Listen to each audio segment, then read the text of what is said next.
नमस्कार, वैज्ञानिक मिडियामा हार्दिक स्वागत छ। म टिकाराम साउथ। दर्शकहरू को कोर्न सक्छ बर्दगुरियाको भविष्यमा आजको कार्यक्रममा हुनुहुन्छ। बर्दगुरिया गाउँपालिका वडा नम्बर 5 मा नेपाली कांग्रेसबाट बर्दगुरिया गाउँपालिका वडा नम्बर 5 मा उम्मेदवार दिनुभएको छ। हरिराम डगोरा हुनुहुन्छ। लामो समय उहाँले विभिन्न क्षेत्रमा काम गरेर आउनुभएको छ। उहाँले बर्दगुरियाको भविष्य कसरी कोर्दै हुनुहुन्छ यस विषयमा कुराकानी गर्नेछौँ। यहाँलाई कार्यक्रममा स्वागत छ। धन्यवाद। तपाईँ चाहिँ बर्दगुरिया गाउँपालिका वडा नम्बर 5 को भविष्य कसरी कोर्दै हुनुहुन्छ? वार्ड नम्बर 5 को भविष्यमा यो वार्ड नम्बर 5 मा 6025 जना टोटल जनसङ्ख्या रहेछ यहाँको, जसमध्ये 2925 जना पुरुष 3100 महिला रहेछन् यहाँ। अनि यसपछि यस वडाको म टोटल कार्यक्षेत्र यसभित्र पर्ने टोटल सडक घरधुरी सङ्ख्या सबैमा क्याल्कुलेसन गरिसकेका छौँ। अब यो वार्ड नम्बर 5 को भविष्यको लागि 6वटा टोल यस गाउँमा पर्दछ, जसमा तपाईको छराही, बैडीपुर, रामपुर, ठाकुरडोरा, बेलुवा र भुरुवा र टोलको हिसाबले सबभन्दा ठुलो टोल भनेको कोइली भुरुवा रहेछ। अब यस वार्ड नम्बर 5 मा यो भविष्य कोर्नको लागि खास गरेर यहाँको पहिला स्रोतको पहिचान हुनु पर्यो, जस्तै नेपाल सरकारबाट आउने अनुदान अनि यस वडाबाट आन्तरिक स्रोतबाट हुने अनुदान। त्यो स्रोतको आधारमा हामीले प्रत्येक टोलमा कुन ठाउँमा के कस्तो आवश्यकता रहेछ त्यहाँ अनि जनताबाट के कस्तो माग भइरहेको रहेछ, त्यो आवश्यकता टोल भेलाबाट गरेको मागको आवश्यकताको पहिचानको आधारमा प्राथमिकताको आधारमा हामी यहाँ काम गर्छौँ। अनि काम गरिसकेपछि त्यो सबै आवश्यकता पहिचान गरिसकेपछि हामीले जस्तै मानौ कि छराहीमा तरकारी खेतीको माग छ भने हामी यो कैलालीमा नमुनाको रूपमा हामी छराहीलाई नमुना तरकारी खेतीको नमुना गाउँ बनाउँछौँ। त्यस्तै मानौ रामपुरमा माछा पालन छ भने त्यसलाई कैलालीमा नमुनामा हुनु पर्यो कि माछाको लागि रामपुर एकदम प्रख्यात रहेछ। त्यस्तै बेर्नको लागि भुरुवा हो भने भुरोलाई पनि यो एरियामा नेपाल अधिराज्यमा कोइली भुरो एउटा यो बोट बिरुवा अथवा बेर्नाको लागि नमुना रहेछ भनेर यसले हामी यसलाई किटान गर्छौँ र त्यसैको आधारमा हामी प्रोग्राम आफ्नो चलाउँछौँ। तपाईँले यो कुराकानी बताइरहँदा तपाईँको पढाइ कतिसम्म छ? म बिएड रनिङ हो। हजुर, तपाईँ बिएड रनिङ गरिसक्नु भएको छ। शिक्षा क्षेत्रमा कति वर्ष काम गर्नु? म 16 वर्ष विद्यालयमा प्राइभेटमा काम गरेका छु। अनि त्यही क्रममा म विज्ञान र यो सामाजिक शिक्षा मेरो पढाउने विषय थियो र माथितिर मेरो स्वास्थ्य शिक्षा हो। तपाईँ चाहिँ शिक्षा क्षेत्रमा पढाउन छोडेर राजनीतिमा उभिनुको खास कारण के हो? अब म विद्यालय छाडा पनि रात दिन गाउँतिर काम गर्नुपर्ने। अब यो कोइली भुरुवा बेलुवा भयो, एउटा निवेदनको लागि अब हरि सर कहाँ आउनुपर्ने भयो, तिनीहरू एउटा टम्सुको लागि पनि म कहाँ आउनु पर्यो। अनि गाउँको छुट्टिया छ भने मलाई खोज्ने भए, खेत कसैको बाट्नु छ भने हरि सरलाई खोज्नु पर्यो। अब यसले गर्दा बरु म विशेष गरेर यो समाज क्षेत्रतिर आएको हुँ। तपाईँले चाहिँ जसरी अहिले चाहिँ वडा अध्यक्षको उम्मेदवार दिनुभएको छ, प्रत्येक घरमा तपाईँ गएर भोट माग्दै हुनुहुन्छ, जनताले कस्तो प्रतिक्रिया दिइरहेका छन् हजुरलाई? आजसम्म किनकि मैले 2040 सालदेखि यो समाज सेवामा लागेको छु, त्यति बेलादेखि नै मैले यो निवेदन भरपाई टम्सुक लेखिरहेको छु। अझैसम्म धेरै घरमा यो तपाईँको यो टम्सुकहरू भेटिन्छ मैले लेखेको। जस्तै पहिलाको पञ्चायती कालमा तपाईँको यो कसैको परिवारको अर्कै ठाउँमा पहिलो गयो भने त्यस किसिमको टम्सुक, अनि यो खेत माटेको। अनि 2040 सालदेखि अझैसम्म मैले यो समस्यामा लगिरहेको छु। जसरी तपाईँ चाहिँ योभन्दा अगाडि लेख्दै आउनु भएको छ, पढाइ पनि हजुरको राम्रो छ, अनि तपाईँ वडा अध्यक्ष तपाईँलाई यहाँका जनताले जिताएर वडामा जानुभयो भनेपछि त्यहाँका कर्मचारीले मात्रै लेख्ने कि तपाईँले पनि लेखिदिनुहुन्छ? अब मैले त खास गरेर त्यो प्लानिङ गर्ने हो, त्यहाँ प्लानिङ योजना ल्याउने हो। योजना ल्याइसकेपछि अब यी कुराहरू त अब कर्मचारीले गर्ने कुरा हो। जस्तो कर्मचारी पनि भएनन्, तपाईँ मात्रै हुनुहुन्छ भने तपाईँले केही कुराहरू तपाईँले त बुझ्नु भएको छ, लेख्न जान्नु भएको छ, तपाईँ लेखिदिने कि नलेखिदिने? अब यसको लागि म उहाँहरूलाई कुरा राख्छु, यसरी लेख्नुहोस्, अनि उहाँहरू आफै लेखिराख्नुहुन्छ। किनकि अहिले त लगभग 60% भन्दा ओभर मान्छेहरू एडुकेटेड भइसकेका छन्। हजुर, तपाईँ चाहिँ सिकाउनुहुन्छ उहाँलाई? एकदमै एकदमै। अनि तपाईँ चाहिँ यहाँको शिक्षाको विषयमा कुरा गरौँ। तपाईँ आफै पनि शिक्षक हुनुभयो, लामो समयदेखि शिक्षा क्षेत्रमा काम गर्नुभयो। यहाँको शिक्षाको अवस्था कस्तो छ अहिले चाहिँ? शिक्षालाई चाहिँ तपाईँ कसरी चाहिँ अगाडि बढाउँदै हुनुहुन्छ? अब पहिलाको शिक्षा भनेको अब पञ्चायती कालमा अब त्यस बेलाको शिक्षा भनेको जस्तै सुग्गा मैना त्यो किसिमको कन्सेप्ट थियो त्यो बेला। तर अब नेपालमा प्रजातन्त्र आइसकेपछि उदारनीति शिक्षा आयो। अब उदारनीति शिक्षामा केटाकेटी पहिलाको भन्दा धेरै फरवार्ड हुन्छन्, राम्रो हुन्छन्, पहिलाको भन्दा 10 गुणा अगाडि हुन्छन्। तर जो पहिलाको जो पढाइ थियो, शैली थियो, तिनीहरू अब +2 पढिसकेका हुन्छन्। हर्ष दीर्घ लेख्न अलिक गाह्रै हुन्छ तिनीहरूलाई। जस्तै पहिला हामी पढ्दाखेरि विकट पार पढ्दाखेरि तपाईँको यो 12खरी पढ्दाखेरि हामी मौखिक रूपमा जो आज हाम्रो कम्प्युटरले काम गरिरहेको छ त्यो हामी मौखिक रूपमा भनिदिन्थ्यौँ। तर अहिले त्यो कम्प्युटरबाट बिना मौखिक रूपमा नभनिकन त्यसलाई बिना क्याल्कुलेटर गर्न सक्दैनन्। र यो लेखाइको क्रममा पनि अलि शुद्ध अशुद्ध लेख्ने क्रम छ, तर अरू काममा एकदम अगाडि छन् तिनीहरू। हजुर, यो बर्दगा गुरिया गाउँपालिका वडा नम्बर 5 मा स्वास्थ्यको अवस्था कस्तो छ? यहाँ चाहिँ स्वास्थ्यलाई चाहिँ तपाईँले चाहिँ वडा नम्बर 5 मा जितिसकेपछि कस्तो खालको स्वास्थ्यलाई व्यवस्थापन गर्नुहुन्छ? अब योभन्दा अगाडि यो स्वास्थ्य क्षेत्रमा यहाँ धेरै गाह्रो थियो। किनकि अब त्यस बेला यो सरसफाइको अभियानभन्दा अगाडि चर्पी थिएन। चर्पीको अध्ययन अहिले आइसकेपछि हामी जस्तै पहिला टाइममा मान्छेहरू सडकको छेउछेउमा दिसा पिसाब गरिन्थे, खुट्टा राख्ने ठाउँ थिएन त्यति बेला। तर अहिले हेर्दाखेरि पहिलाको अनुपातमा धेरै सुधार भएको छ र यसलाई अझै सुधार गर्नुपर्छ। किनकि वार्ड नम्बर 5 मा हाम्रो स्वास्थ्य केन्द्र छ।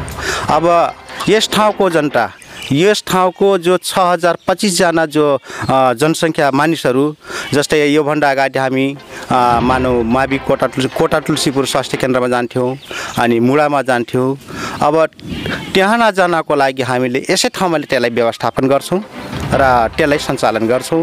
र अर्को कुरा, हामीले यो स्वास्थ्य क्षेत्रमा जस्तै जो 60 वर्ष कटिसकेको छ त्यसलाई हामी निःशुल्क शिविर सञ्चालन गर्ने, तिनीहरूलाई राम्रो स्वास्थ्य परीक्षण गराउने, अनि जो सुत्केरी महिला छन् तिनलाई पोषण कार्यक्रम अन्तर्गत जस्तै कुखुरा भए, अनि तपाईँको भिटामिनहरू भए, आइरन चक्कीहरू भए, त्यस किसिमको अवधारणा ल्याउँछ। तपाईँको वडा नम्बर 5 मा सुरक्षाको अवस्था कस्तो छ अहिले? तपाईँलाई चाहिँ के भनिरहेका छन्? तपाईँ त प्रत्येक घरमा तपाईँ जाँदै हुनुहुन्छ। अब यो वार्ड नम्बर 5 खास गरेर 6025 जना मध्ये लगभग 70% यो थारूहरूको एरिया हो। थारूको भौगोलिक बनोट अनुसार अब एकदम शान्त प्रभावका हुन्छन्। यो इतिहासमा पनि उल्लेख गरिएको छ। त्यसैले आजसम्म यो लगभग सुरक्षै नै महसुस गरेका छौँ हामी सबै। हजुर, तपाईँ चाहिँ यहाँ अलिकति कृषि पकेट जस्तो पनि यहाँको चाहिँ जमिनहरू देखिन्छ। तपाईँ चाहिँ विजय भइसकेपछि, तपाईँले विजय गराएपछि जनताले चाहिँ तपाईँ चाहिँ कस्तो खालको कृषि यहाँको चाहिँ व्यवस्थापन गर्नुहुन्छ? अब कृषिको लागि हामीले सबभन्दा पहिला त तिनीहरू क्यापेसिटी बिल्डिङ तयार गर्नु पर्यो। किनकि जबसम्म किसानले खेती गर्दाखेरि, मानव धानको खेती गर्दाखेरि उससँग धानको बारेमा जानकारी छैन, धान खेती गर्दाखेरि प्रति कट्ठामा हामी कति रासायनिक मल हाल्ने, अनि रासायनिक मल हालिसकेपछि बिहानहरू कतिको दूरीमा लगाउने, त्यस किसिमको कुरा ल्याइसकेपछि त्यसपछि हामी भन्दा बढी उत्पादन गर्नको लागि त्यसलाई यो वडाबाट हुने अनुदानहरू हामी तिनलाई दिएर त्यो उत्पादन क्षेत्र बढाउने हाम्रो लक्ष्य रहेछ। तपाईँको वडा नम्बर 5 मा जित्ने आधारहरू, मुख्य आधारहरू के छन्? अब सबभन्दा मुख्य आधार भनेको अब यो वार्ड नम्बर 5 नेपाली काङ्ग्रेसको गढ हो।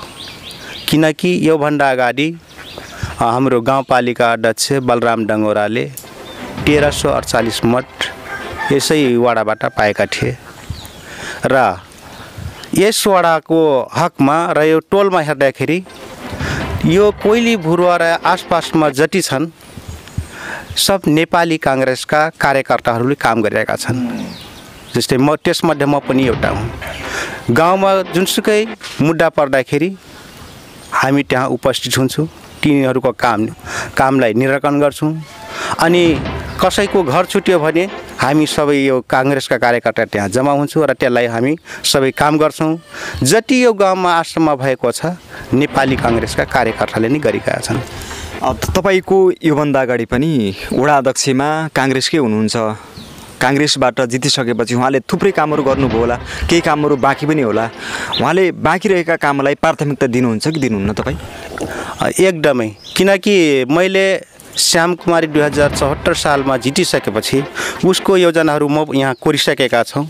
यो नक्सा उनले कहाँसम्म बाटो बनाएका छन् अनि पिच कहाँसम्म भएको रहेछ, टोटल यो वडाको म नक्साहरू कोरिसकेका छौँ र तिनले गरेका र अधुरो गरेका कार्यलाई हामी निरन्तरता दिन्छौँ। जुन तपाईँले किताबमा कोरेर राख्नु भएको छ यो कामहरू पुरा तपाईँ गर्न सक्नुहुन्छ कि सक्नुहुन्न? एकदमै जो किताबमा कोरिएको छ। किनकि म यदि जितिसकेपछि यस वडा जस्तै आज देखिन्छ यसको 5 वर्षपछि केही फरक हुनु पर्यो। किनकि जो देखिरहेको छु त्यो हुनु भएन। त्यसैले मेरो भिजन के रहेछ कि जस्तै मानौ कि अहिले यो फोहोर देखिया छ बाटोमा, विभिन्न किसिमको वातावरणले प्रदूषण गरेछ, त्यस कुरालाई म विशेष गरेर यहाँ ल्याउँछु। त्यो कुरा ल्याइसकेपछि आजदेखि मैले जितिसकेपछि त्यसपछि 5 वर्षपछि त्यो चाहिँ परिवर्तन हुनुपर्छ त्यस ठाउँमा। तपाईँको यो वडामा तपाईँ पहिला पक्की सडक बनाउनुहुन्छ कि पहिला चाहिँ ढल निकास गर्नुहुन्छ? अब यो चाहिँ टोल भेलाबाट अब माग के को रहेछ त? टोल भेलाबाट माग गरेको कुरालाई पहिलो प्राथमिकता दिइकन त्यसैको आधारमा म काम गर्नेछु। तपाईँ जनताले जे भन्नुहुन्छ त्यो हिसाबले तपाईँ काम गर्ने, आफ्नो हिसाबले गर्नुहुन्न? हजुर, त्यो चाहिँ जनताले ल्याएको माग र नेपाल सरकारको प्रावधानमा पर्ने प्रक्रिया अपनाई त्यसैको आधारमा म काम गर्नेछु। तपाईँ लामो समयदेखि यो क्षेत्रमा चाहिँ सामाजिक सेवा गर्दै आउनु भएको छ। अहिले त थुप्रै पार्टीहरू पनि यो क्षेत्रमा थिए। त्यो समयमा 74मा त पार्टीहरू धेरै थिएन। अहिले र पहिलेको यहाँको राजनीति कस्तो खालको छ? अब यो मान्छे जति जति अब पढे लेखे भए, बौद्धिक क्षेत्रका व्यक्तिहरू भए, त्यस्तै त्यस्तै तिनीहरूको बौद्धिक भिन्नताहरू पनि फरक हुँदै गए। अब त्यसै क्रममा पार्टीहरू खोले। अब कोही अब जातिताको कुरा ल्याए र मेरो विचारमा अब नेपाली काङ्ग्रेस भनेको राष्ट्रिय पार्टी हो। अब नेपाली काङ्ग्रेसको आफ्नै विधान छ, आफ्नै कानुन छ। अब त्यसैको आधारमा हामी यहाँ काम गरिरहेछौँ। यहाँका गरिब थुप्रै तपाईँले 70% यहाँ चौधरी थारूवासी छ भन्नुभएको छ। थारूवासी र अन्य दलित बस्तीको लागि, गरिब जनताको लागि कस्तो खालको तपाईँ योजनाहरू ल्याउनुहुन्छ जितिसकेपछि? अब योभन्दा अगाडि त आम्दानीको स्रोत गर्नको लागि धेरैजसो मेरो यो वार्ड नम्बर 5 का जनताहरू भट्टामा काम गरिरहेछन्। तिनीहरूको बालबालिकाहरू पढ्नबाट वञ्चित भइरहेका छन्। अब मैले जितिसकेपछि तिनीहरूको आर्थिक आम्दानीका योजनाहरू के रहेछ, जस्तै मानौ कि यो तपाईँको केला खेती, भैँसी पालन, बाख्रा पालन, ताकि तिनीहरू 6 महिनाको लागि बाहिर नजाओस्, त्यसैबाट आफ्नो गुजारा होस् र आफ्नो बालबच्चालाई राम्रो शिक्षा दिन सकोस्। अब आर्थिक खाले चाहिँ म योजना ल्याउँछु नि। त्यो योजना ल्याइसकेपछि वडाको पैसाले पुग्दैन, थुप्रै ठाउँ गर्नुपर्छ। तपाईँ केन्द्र र प्रदेशबाट माग गर्न सक्नुहुन्छ? एकदमै। अब यसको लागि अब वडाबाट भ्याइने वडाको बजेटबाट काम गर्ने हुँ र योबाट भएन भने मैले प्रदेश र सङ्घबाट त्यसको लागि म लाग्छु। यति बेला हामीलाई थुप्रै दर्शक जनताले हेर्दै हुनुहुन्छ। थुप्रै जनता र दर्शकलाई के भन्न चाहनुहुन्छ? अब म विशेष गरेर वार्ड नम्बर 5 का जनताहरूलाई भन्छु, जब जब देशमा सङ्कट परेको छ तब यो नेपाली काङ्ग्रेसले नेपाललाई साथ दिएको छ। त्यसैले यो यस ठाउँको जनतालाई म यो रुखमा छाप लगाइदिनको लागि म विनम्र अनुरोध गर्दछु र विजय गराइसकेपछि हैन म उहाँहरूलाई यो गर त्यो गर भन्दैन, किनकि त्यसपछि मैले जो जनताबाट आएका कुरालाई पहिलो प्राथमिकता दिई कहीँ यस ठाउँलाई काम गर्नेछु। कार्यक्रमलाई समय दिनुभयो, यहाँलाई हार्दिक धन्यवाद छ।